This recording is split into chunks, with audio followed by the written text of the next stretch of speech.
What is up, YouTube? I got the Smith & Wesson Bodyguard 2.0 right here. Latest version. This is a nice looking firearm. It feels amazing in the hand. Chambered in 380 ACP. Now, if you first look at this gun, you're going to probably think, oh, it's just, I mean, if you look at a still image or a video, especially when you see people holding it like this, you're going to think, oh, that's just a micro 9 size gun chambered in 380. Like a Hellcat or a P365 size chambered in 380. No, this is a for real pocket mouse gun. Happen to have a Hellcat right here.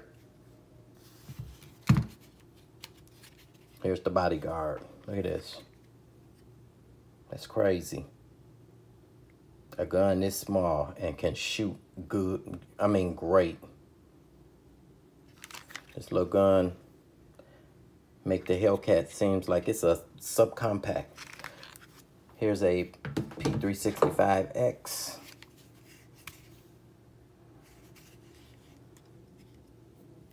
Look at that. It don't make no sense for me to bring out the M&P shield because the SIG and the Hellcat is smaller than the shield. So what do we have? We have a 2.7-inch barrel. You got, I mean, you got stippling everywhere.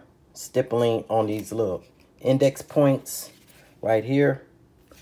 You got stippling. Try and get this close so you can see it. Stippling on your takedown lever. That feels good on that finger too. So it's easy to take it down. Stippling on your mag release button. You got a nice undercut under the trigger guard to get up on there. Get underneath there. A nice cut underneath the beaver tail to keep the gun down. To control that recoil. You got a blacked out U-notch with some serrations on it to keep the light glare down. And you got an orange ring front sight with tritium in it. Now, it do glow pretty good at night. So you get, and you got a witness hole at the top. See if you got brass or steel in there. This is an amazing gun. 10 rounds flush. 12 rounds. You got an extended 12 round magazine, but this sleeve, you have to pop it off. It's not going to be sliding up on you. You don't have to worry about putting no glue here or glue there, you know, to keep it down. You know, you'll have to pop it off. That's how it looks. The extended mag.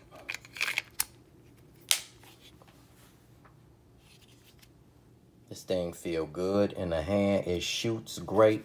I put 122 rounds in it the other day. I was going to go today. I'll probably go tomorrow and put another 100 through it. But every round ran perfectly. Every round. The only thing is I have to make a conscious effort not to ride the slide because it was stopping the slide from locking back. It was hitting everywhere I was aiming at. You know, a lot of people was complaining that it was shooting low left. Mine wasn't. It was going directly where I was aiming it at. I actually thought I would have to. I got a sight pusher in there. I thought I was going to have to push the sights, especially the front sight. It looked like it was a little bit off, but I wanted to go shoot it first to make sure. And it was spot on. It was hitting everywhere I was aiming at. Now, again, I was shooting at 25. I started off at 20, 25, worked it all the way to 35 feet. But still, you know, when I go back, I mean, this is a up close and personal firearm. People is complaining about this U-notch being so big. They saying you can't get you can't get tight groups because this U-notch is wide, you know.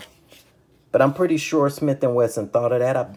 This is made for, this is a get up off me gun, okay?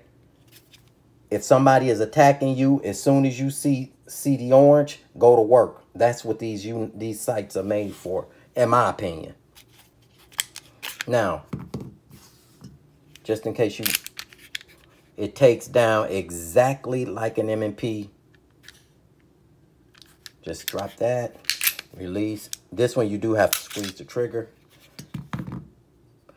And something that I've noticed when I was cleaning it, you probably haven't noticed it, but it has 2 feed ramps. This is polished. The barrel has a polished feed ramp. Now look at this. There's another feed ramp right there. You see it?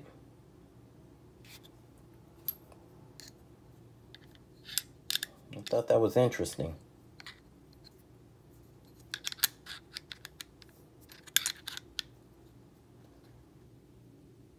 So there they are. I just thought it was interesting. I ain't had no problems with it.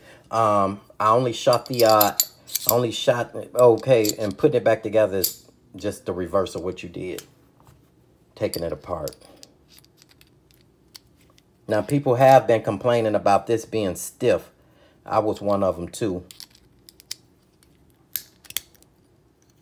It was real stiff, hard to compress. Lock it back, flip it up, release, check for function. But I was shooting 95 grain Fiocchi through it. You know, that's the only rounds I'm going to carry in this gun anyway, is FMJ. You know, I want deep penetration. This is not replacing my carry weapon, which is the SIG P365X. This is going to replace my Hellcat as the gun that I do my power walks with, ride my bikes with, you know, because it's so light, it's nothing. Unloaded, it weighs, I think it's like 9.8 ounces. Fully loaded, it's like, fully loaded, I think it was like 13 ounces, something like that. That is nothing. When you go to the gun store and check this and put it in your hand, you're going to think it's a toy. But it shoots amazing. There's almost no recoil. In fact, after I shot the 122 rounds through it, I had shot my Glock 43X MOS, you know, and you can immediately tell, not just the recoil, but you could tell the power of the 9 compared to the 380. But 380 is a man stopper. Don't let nobody tell you it's not. It's a man stopper. But this is a great gun. You know, you got to go shoot this thing to see. People have been having problems. Like I said, they've been having problems with the sights, saying that the sights was off to the left. They was having problems with these 12-round magazines. They are stiff. That is one of the things I want to talk about. To get that last round in this 12-round magazine, I had to use my up Lula. And I mean, I had to lean on this damn thing just to get that last round in. I left it in for a few days. Now I can load it up without the mag assist. This one too, the 10 round was kind of tight too. But load it up, leave them in there for a couple of days, and then it should work itself out. You know, it'll be easier the next time. I just really like the way this thing feels.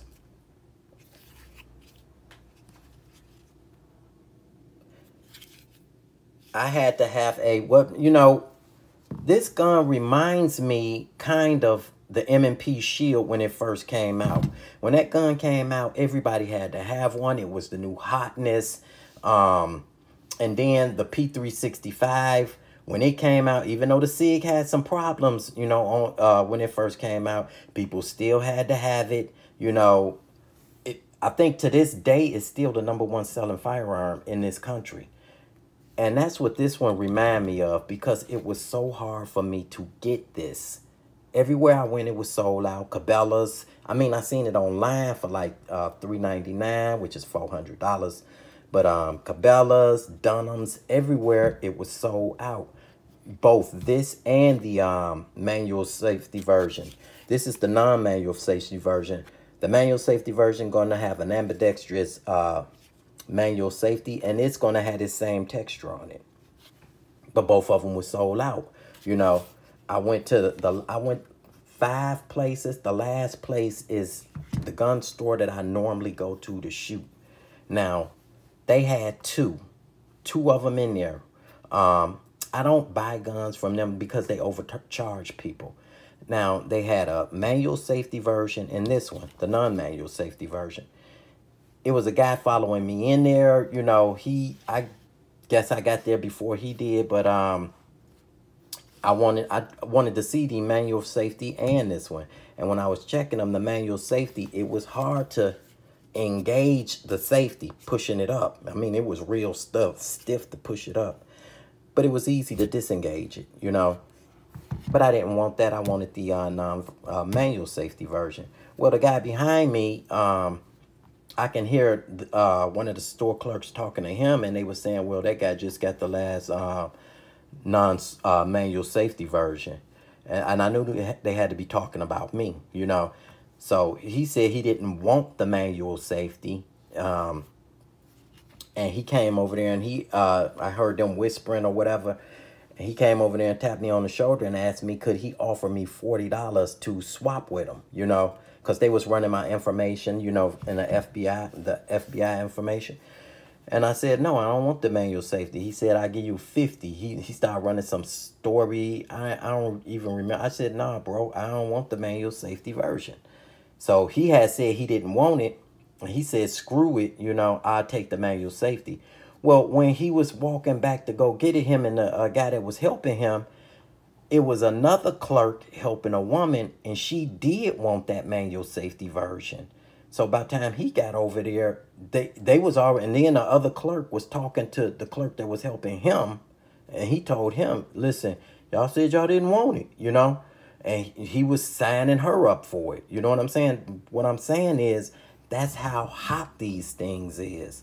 You know, all that guy can do is say, ain't this a B? Ain't this a B? You know what I'm saying? He just kept saying that, you know. They told him, you can wait to see if me and her cleared. If we didn't cleared, he can then buy it. But, you know, me and her cleared. Or otherwise, he had to wait for their next shipment. So these things, that's what this remind me of. This is the new hotness. And when you go shoot it, you're going to love it. You're going to really love it. Me, I like to get up on Sunday mornings, run to the 7-Eleven or run to the gas station, put my little couple of numbers in, or go wash my car early. This is what this is going to be for, because it's so light, okay? I'm not going to pocket carry it, you know. And I ain't going to lie, a lot of times when I do that on Sunday morning, I do be in my pajama pants. That's why I need something lighter than my Hellcat. But that's what kind of this, ride my bike. I don't jog as much because of my shoulder surgery. It's starting to affect it. But I ride my bike a lot. I do power walks. That's the purpose this gonna serve. And I can get 2.5 almost 3, the whole 3 fingers on it. I get my pinky halfway on it. That's all you need. And I was getting nice grouping with this. Don't let nobody do this. This is a good camping gun. This is a good backpacking gun. I'm just so sick of seeing these the news stories of these females going backpacking. You know, 2 females out backpacking and getting attacked by some type of transient or something. This is something they need. It's light. You know, you can carry a backup mag, and 380 is a man stopper. So that's my little 2 cents on it. This is a fun gun. I'm going back to shoot it again tomorrow. I might do it today. I don't know. I ain't working today. I mean, look how this is curved, man. You're going to love the way this thing feel. But that's the purpose it served for me. Plus last week I had to be somewhere for 3 days, and I couldn't print at all. Under no circumstances. That's what got me to looking at this. At first I was looking at the Ruger Max the LCP. I think Ruger Max LCP, something like that. It's a 380. I know my homeboy, his wife, she carries that gun. So he brought it up there to shoot it against this with me, you know. I will say this much though. He's a little chunky. He got fat hands. So when he was shooting this, he got slide bite. And that happened to him twice. Because you choke up on the gun. I mean, it's cut up like it's a CZ. you know, to keep the recoil down. But he got bit a couple of times because his hands is fat, you know. His gun, the Ruger Max LC, whatever it's called, it's on the boxy side. It shot good, but it's just snappier than this. It's shot way smoother than that. Even he had to admit that. So that's my little 2 cents on this. I am getting a real holster. You know, when I got this, you know, they gave me this little $15 holster because that was the first time I ever bought a gun from them. They gave me this and a box of ammo, and anybody that buy a gun from them gets a month of free range, so that wasn't a problem. That's why I'm gonna go back tomorrow or today. But they gave me this. I already got another holster on because I'm not pocket carrying this, you know. But I mean, for what I needed it for immediately, it worked. But I got another holster. I upload a video of the other holster. I think it's a toaster I ordered. It might be a Vetter, I don't remember. But yeah, there it is. If you're thinking about, if you're a person that like one more thing before I forget. When you do load these magazines up, I told you they were stiff the first time. But if you have to really slap these on the bottom to get them to seat. If you don't, they will fall out. You know, that might be a problem for somebody that's got arthritis. If you don't want to do that, then just don't put, instead of putting the 12 round in, just put 11 in there. And then it'll go in nice and smooth, just like that. Until the magazines start wearing in, then you can put the full capacity in. So, there it is. I'll holler at y'all next time. Peace.